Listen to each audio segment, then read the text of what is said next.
Aquaman was simply taking care of business at the waterfront, some personal business.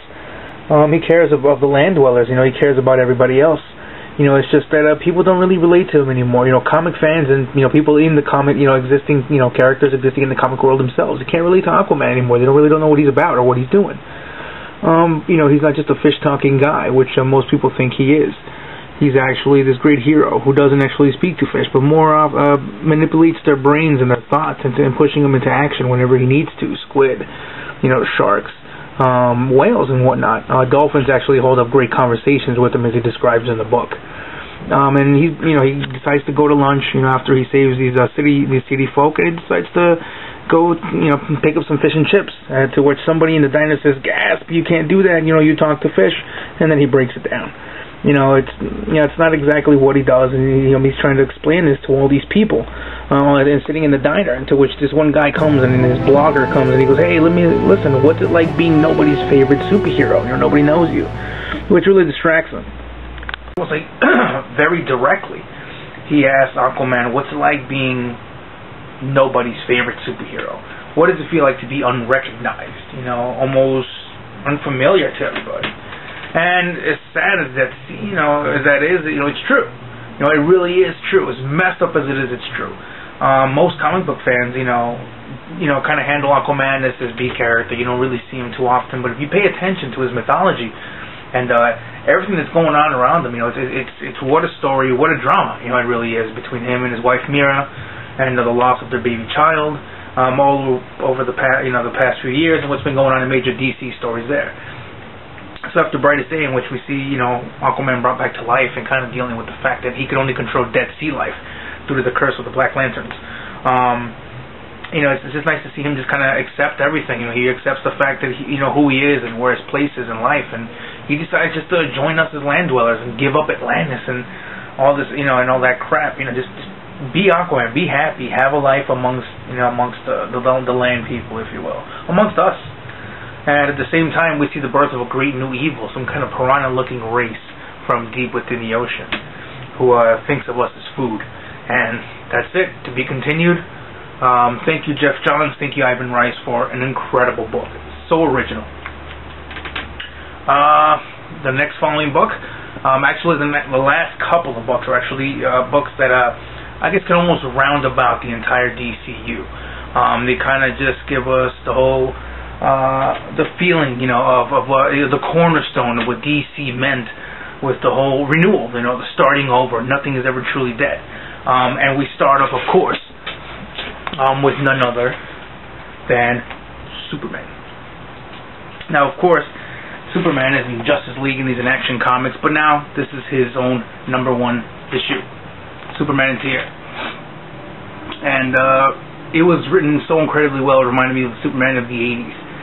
Something older, where you see this great threat kind of come in and just kind of get thrown out by him within one issue, and really don't know where it comes from, where its exact origin is. But Superman's there to take care of it. Almost like just a formidable foe for him to have for the first issue, to introduce what this new storyline will be like. And we just see Superman kind of just thrown back by the fact that the Daily Planet is gone now. Reduced to rubble, made way for a new building.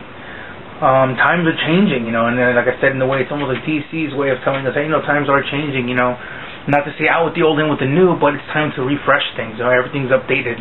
The soul of the story and the characters is never truly gone, and that's kind of what represented here, and Superman's personal dialogue, and just kind of like his inner thoughts. And it was just so well done, so much to read, so much writing was done for this book. So many bubbles, so many panels. It's such a full story. You feel like you're in for such a read. I'm surprised, what they were able to accomplish in just the amount of pages they put in.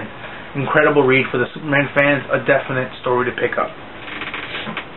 And lastly, one book I didn't even pick up this week, and actually I didn't even plan on picking it up, but being that my birthday was this last weekend, September 24th, my brother sent me a birthday gift. Of course, he got me Batman #1.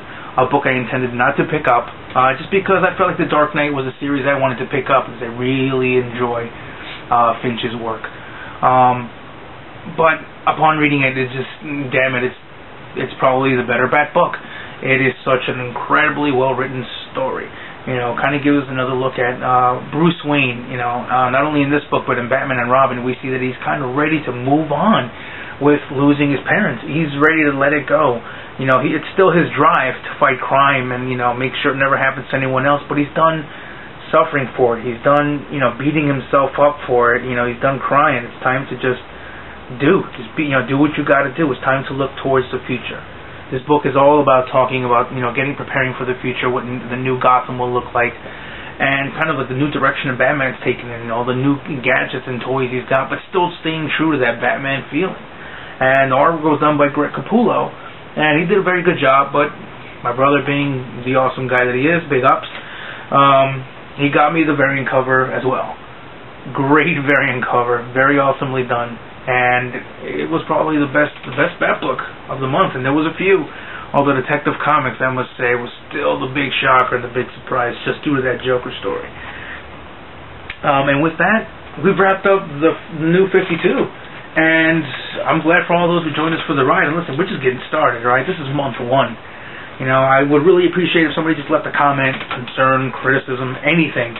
Whether you like comics or not, just let me know what you think about it. Take a few minutes to let me know what you think about it.